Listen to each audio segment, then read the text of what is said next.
Hello बच्चों, स्वागत है एक बार फिर आपका आपके अपने YouTube चैनल फिजिक्स की आत्मा पर। और आज हम कंटिन्यू आगे वाला टॉपिक लेके आए। हम इससे पहले जो रासायनिक संयोग के नियम पढ़ रहे थे, इसमें हमने अभी तक 2 नियम पढ़ लिए थे। अब हम तीसरे नियम की तरफ चलते हैं। तीसरा नियम है आपका गुणित अनुपात का नियम। ओके, तो गुणित अनुपात का नियम जो होता है, इसका एक और नाम है जिसको हम जानते हैं सरल अनुपात का नियम। सरल अनुपात का नियम, तो इस नियम के अकॉर्डिंग होता क्या है, जब दो तत्व, ठीक है, जब दो तत्व आपस में संयोग करके दो या दो से अधिक यौगिक बनाते हैं, तब एक तत्व की भिन्न भिन्न मात्राएं दूसरे तत्व के निश्चित द्रव्यमान से संयोग करती है, अर्थात सरल अनुपात बनाती है। तो हम इसका एक एग्जांपल लेते हैं। इसमें ओनली हमें ये ध्यान रखना है कि हमारे पास दो तत्व रहेंगे, जिसमें से एक तत्व की तो मात्रा फिक्स रहेगी और दूसरे जो दो तत्व रहेगा उसकी मात्रा जो रहेगी, उसके जो मात्रा का द्रव्यमान रहेगा वो अलग अलग रहने वाला है। जैसे कि हम एक एग्जांपल लेते हैं, हम कुछ ऑक्साइड लेते हैं, ठीक है, नाइट्रोजन का ऑक्साइड। जैसे कि एक तरफ हम ऑक्साइड लिखते हैं और एक तरफ हम लिखते हैं नाइट्रोजन व ऑक्सीजन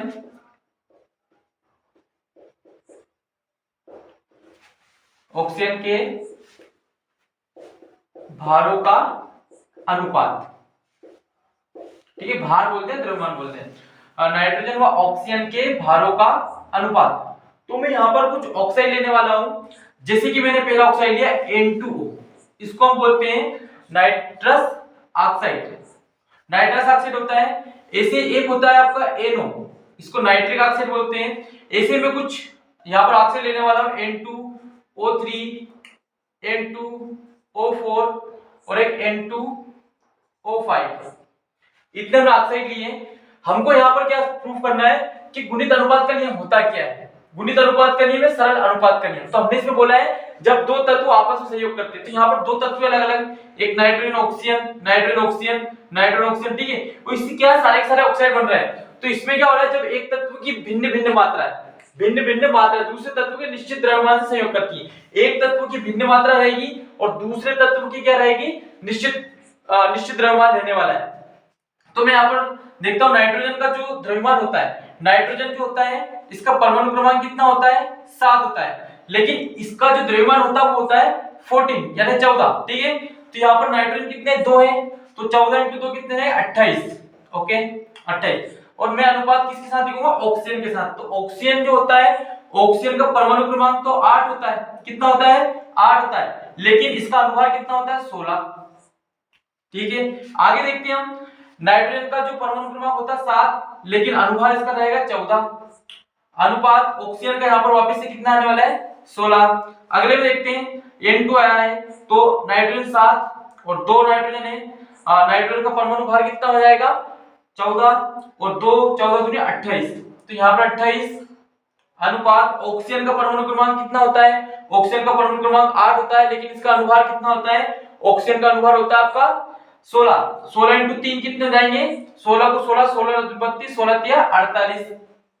अगला देखते हैं हम, नाइट्रोजन यहाँ पर कितना आएगा, यहाँ पर नाइट्रोजन का परमाणु क्रमांक जो होता है वो होगा आपका 7, लेकिन अनुभार 14 होता है। 14 × 2 कितने जाएंगे, 28 हो जाएंगे। अनुपात ऑक्सीजन का आपको याद है अनुभार 16 होता है, 16 × 4 करेंगे तो 64 आ जाएगा आपका। ऐसे ही नाइट्रोजन वापस से अनुभार इसका 28 हो जाएगा। और यहाँ पर ऑक्सीजन 5 है, तो 16 × 5 कितने हो गए, 80 हो गए। तो अब यहाँ पर हम एक सरल अनुपात देखते हैं, तो इसको सिंपलीफाई करके देखते हैं। तो इसको यदि 2 से कट कर दें तो यहाँ पर आएगा 14 अनुपात, इसको यदि 2 से कट करें तो 14 अनुपात कितना हो जाएगा, 8, ठीक है। ये 14 है। इसी एक को आपको क्या रखना है, एक जो रहेगा आपका एक तत्व की भिन्न भिन्न मात्रा, एक तत्व की तो भिन्न मात्रा रहेगी और दूसरे तत्व की जो मात्रा रहने वाली है वो निश्चित रहने वाली है, अर्थात सरल अनुपात बनना चाहिए। तो यहाँ पर हम देखते हैं 14 ठीक है, ये 16 भी ठीक है आपका। यहाँ पर फिर 2 से कट करते हैं तो ये फिर एक तत्व की हमको भिन्न मात्रा, मतलब एक तत्व भिन्न रहेगा, एक तत्व के निश्चित द्रव्यमान रहने वाला है। तो ये 2 से कट किया, इसको 2 से कट किया तो 48 का हाफ कितना जाएगा, 24 हो जाएगा। इसको 2 से कट करेंगे तो 14 अनुपात, इसको 2 से कट करते हैं तो कितना आएगा, 32, फिर 14 अनुपात, ठीक है। इसका कितना होगा आपका, 40 हो जाएगा। तो यहाँ पर देखने वाली बात ये है कि यहाँ पर एक तत्व की निश्चित मात्रा है, एक तत्व की निश्चित मात्रा है जो दूसरे तत्व के भिन्न भिन्न द्रव्यमान से संयोग करती है, इसी को हम बोलते हैं गुणित अनुपात का नियम। यहाँ पे देख सकते हो गुना 8 को 8 का पहाड़ा चल रहा है, ठीक है, ये गुणित अनुपात के रूप में, साथ ही साथ यहाँ पर सरल अनुपात भी बन रहा है। सरल अनुपात, तो सरल अनुपात कैसे है? यदि हम इसको सिंपलीफाई करें तो एक तत्व की मात्रा तो फिक्स हो गई, दूसरा तत्व की जो मात्रा है, यदि इसको मैं कट कर दूं 8 से भी यदि कट करें तो 1 2 3 4 5 एक सरल अनुपात बन रहा है। तो इस नियम को बोला जाता है सरल अनुपात का नियम या गुणित अनुपात का नियम। ओके बच्चों, मैंने बिल्कुल सिंपल लैंग्वेज में आपको इसको समझा दिया है, इसको याद रखना भी बिल्कुल आसान है। इसमें बस इतना सा याद रखना है कि जब दो तत्व आपस में संयोग करते हैं, जब दो तत्व आपस में क्या करते हैं, संयोग करते हैं, तो जिसमें क्या होता है, एक की जब संयोग करते हैं तो दो या दो से अधिक यौगिक बना सकते हैं। तो जैसे यहाँ पर बहुत प्रकार के यौगिक बने हुए हैं, तो एक तत्व तो रहेगा भिन्न भिन्न, एक तत्व क्या रहेगा, भिन्न भिन्न रहेगा, भिन्न भिन्न मात्रा रहेगी, और दूसरे तत्व का निश्चित द्रव्यमान रहने वाला है, दूसरे तत्व का जो मात्रा रहेगी वो निश्चित रहेगी।